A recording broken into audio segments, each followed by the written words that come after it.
बात करने के लिए लॉगिन करें www.astrotak.com। माँ लखना के चरणों में नमन करता हूँ, बड़े बुजुर्गों को प्रणाम करता हूँ और बच्चों को ढेर सारा प्यार देता हूँ। लेकर हाजिर हूँ चंद्र ग्रहण, उसका प्रभाव भारत पर, आपका राशिफल और चंद्र ग्रहण के दौरान कौन सा मंत्र जपें राशि अनुसार। जिनको राशि कुंडली का ज्ञान नहीं है उनके लिए एक अचूक मंत्र, या जिनको कन्फ्यूज़न है उनके लिए अचूक मंत्र, या जिन्हें सब ज्ञान है उसके बावजूद भी ये एक मंत्र ऐसा दूंगा आखिरी में इस एपिसोड के, जो हर कोई जप सकता है और ज़्यादा से ज़्यादा लाभ ले सकता है। तो देखिए 26 मई बुद्ध पूर्णिमा का दिन बुधवार होगा। वृश्चिक राशि अनुराधा नक्षत्र में चंद्रमा होंगे और केतु की स्थिति वहीं होने की वजह से चंद्र ग्रहण लगेगा। समय होगा सुबह 2:17 से शाम के 7:19 तक, मतलब करीब करीब 5 घंटे। भारत में ये देखा जाएगा नहीं? हाँ जी, देखा जाएगा। और कहाँ दिखाई देगा भाई? पूर्वी एशिया, प्रशांत महासागर, उत्तरी व दक्षिणी अमेरिका के ज़्यादातर हिस्सों से, ऑस्ट्रेलिया से यह पूर्ण चंद्र ग्रहण दिखाई देगा। चूंकि भारत के अधिकांश हिस्सों में पूर्ण चंद्र ग्रहण के दौरान चंद्रमा पूर्वी क्षितिज से नीचे होगा, समझिएगा इस बात को। इसलिए इस देश के लोग पूर्ण चंद्र ग्रहण नहीं देख पाएंगे और ये एक उपछाया चंद्र ग्रहण होगा। तो यह आपने समझ ली भाई। तो चंद्र ग्रहण है ही नहीं, पहली बात तो ये आपको समझ में आ गई होगी। तो इसलिए इतना डरने और घबराने की बात नहीं है। और ये होता कब है? जब सूर्य और चंद्र के बीच पृथ्वी आ जाती है तब चंद्रमा को ग्रहण लग जाता है, क्योंकि चंद्रमा का कोई प्रकाश नहीं होता है, उसे सूर्य से ही प्रकाश मिल रहा होता है। तो ये वस्तु स्थिति बनने जा रही है। अब बड़ा यक्ष प्रश्न है मेरी बहनों का, मेरी गर्भवती स्त्रियों का, बहनों का, माओ का, छोटे बच्चों का, कि क्या सूतक का नियम लगेगा? तो भाई जब मैंने कह दिया चंद्र ग्रहण ही नहीं है, ये उपछाया ग्रहण है, चंद्रमा केतु के साथ होंगे, कुपित होंगे, निश्चित होंगे, लेकिन ये कोई ऐसा चंद्र ग्रहण नहीं है जिसमें सूतक के नियम लगे। तो सूतक का चंद्रमा के ग्रहण के 9 घंटे पहले से सूतक के नियम लग जाते हैं, लेकिन सूतक के कोई नियम नहीं लगेंगे। आप पूजा अर्चना, मंदिर के कपाट, घर से बाहर, इस तरह की कोई भी समस्या नहीं रहेगी। मंदिर वगैरह सब खुलेंगे।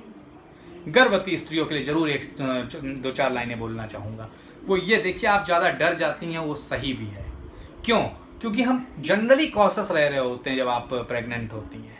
तो इस दौरान जब चंद्रमा केतु के साथ होंगे, कहीं ना कहीं सूर्य का प्रकाश प्रॉपर चंद्रमा पे नहीं होगा, तो कहीं ना कहीं छोटी मोटी दिक्कत आपके अंदर पल रहे शिशु को हो जाती है। क्यों? क्योंकि 70% जो आपका बच्चा अंदर होता है वो पानी से घिरा होता है, और वो पानी कहीं ना कहीं चंद्र से प्रभावित होता है। तो चंद्रमा जब केतु के साथ आ रहा है, थोड़ी तो समस्या भाई है ही। चंद्र ग्रहण नहीं है पूरी तरह से, तो इसलिए आपको सात्विक रहना चाहिए। मांस, मछली, संसर्ग, इन सबसे दूर रहना चाहिए।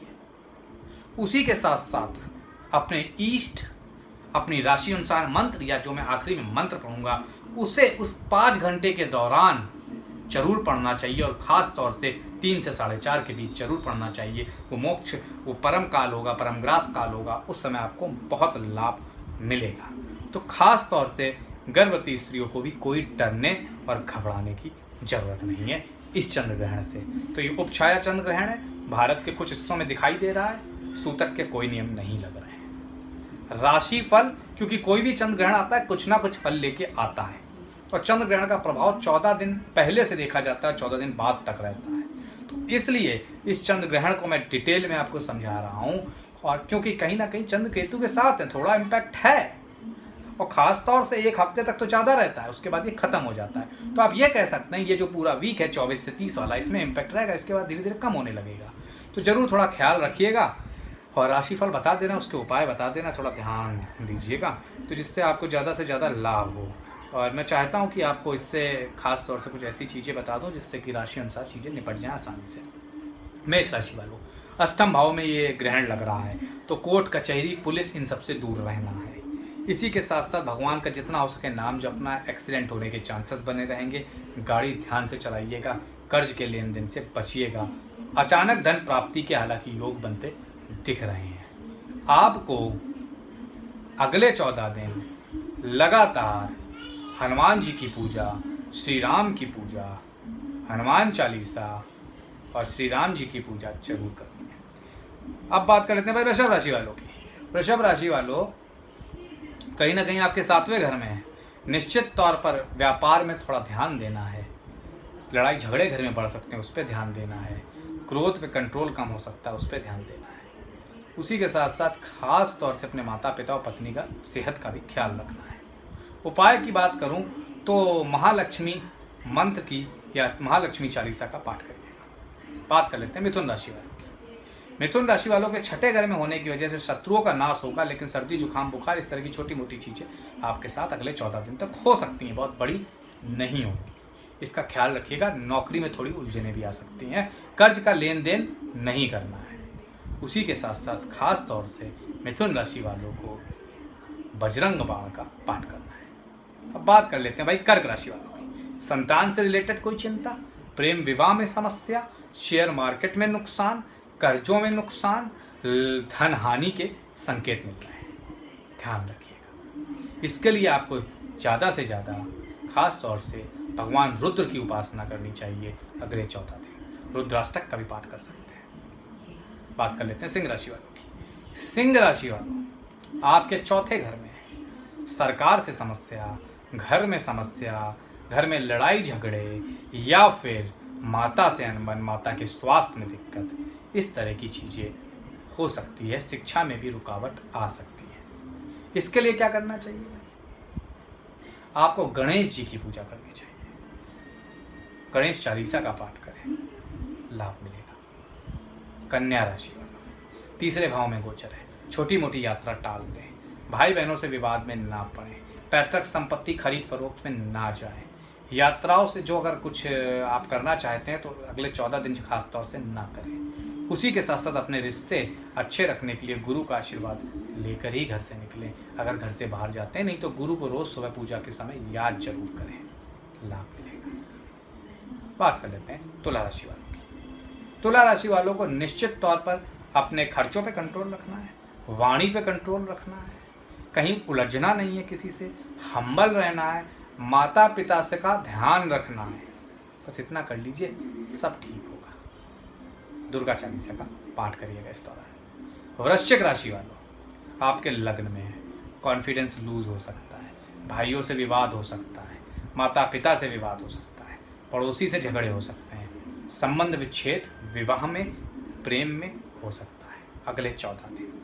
तो आपको खास तौर से सुंदरकांड का पाठ करना है मंगलवार और शनिवार के दिन, या इनमें से एक दिन कभी भी कर लें। धनु राशि वालों, आपके 12वें भाव में कर्ज से, खर्चों पे, इन सब पे कंट्रोल करना है।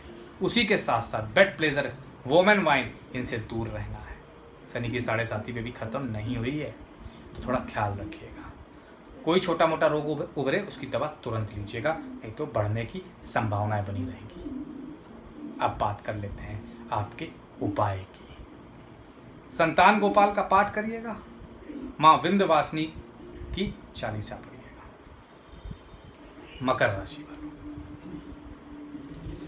आपके लिए बड़ा इंपॉर्टेंट 11वें भाव में लाभ दे रहा है। पैसा रुपये का लाभ होगा, प्रेम प्रसंग का लाभ होगा, मित्रों से लाभ होगा, प्रभावशाली व्यक्तियों से लाभ होगा, जीवन में आगे बढ़ते हुए नजर आ रहे हैं। मकर राशि वालों को महिषासुर मर्दनी का पाठ करना है। कुंभ राशि वालों, कुंभ राशि वालों के 10वें भाव में होगा। कैरियर में हालांकि लाभ मिल रहा है, लेकिन सचेत रहिएगा, कोई आपके पीठ पीछे आपकी बुराई ना करे, आपके पीठ पीछे कोई पॉलिटिक्स ना हो। कैरियर में राइज है, माता पिता का सहयोग है, घर गाड़ी बंगला, घर में सुख के साधन जुटने जा रहे हैं। तो अच्छी न्यूज़ है आपके लिए। अब क्या उपाय करना चाहिए आपको इस दौरान? तो मैं कहूँगा राम रक्षा स्तोत्र का पाठ करिएगा, लाभ मिलेगा। अब बात कर लेते हैं मीन राशि वालों की। भाग्य का सपोर्ट मिलेगा, जितना अध्यात्म से जुड़ेंगे उतना लाभ मिलेगा, जितना मेडिटेशन, स्पिरिचुअलिटी, योगा से जुड़ेंगे उतना लाभ मिलेगा। पिता का सम्मान का विशेष ख्याल रखिएगा, उनके स्वास्थ्य का विशेष ख्याल रखिएगा। विदेश यात्राएं टाल दीजिएगा, छोटी मोटी यात्राएं टाल दीजिएगा। अब क्या करें जिससे थोड़ा सा आपको भी लाभ हो भाई? आपको अपने इष्ट भगवान की पूजा करनी है या फिर हनुमान चालीसा का पाठ करना है, शिव चालीसा का भी पाठ कर सकते हैं। अब बात उन लोगों की जिनकी राशि नहीं ज्ञात है, या एक जेनरिक मंत्र जो इस ग्रहण के दौरान आप सब पढ़ें जिससे ज़्यादा से ज़्यादा लाभ हो, वो है ओम श्रीम ह्रीम क्लीम एम ओम स्वाहा। ओम श्रीम ह्रीम क्लीम एम ओम स्वाहा। तो शेयर करिए, सब्सक्राइब करिए, लाइक करिए, औरों तक पहुंचाइए। मुझसे डायरेक्ट जुड़ना एस्ट्रोलॉजर प्रतीक भट्ट फेसबुक पे टाइप करिए। आज के लिए फिलहाल प्रतीक भट्ट का बहुत बहुत धन्यवाद।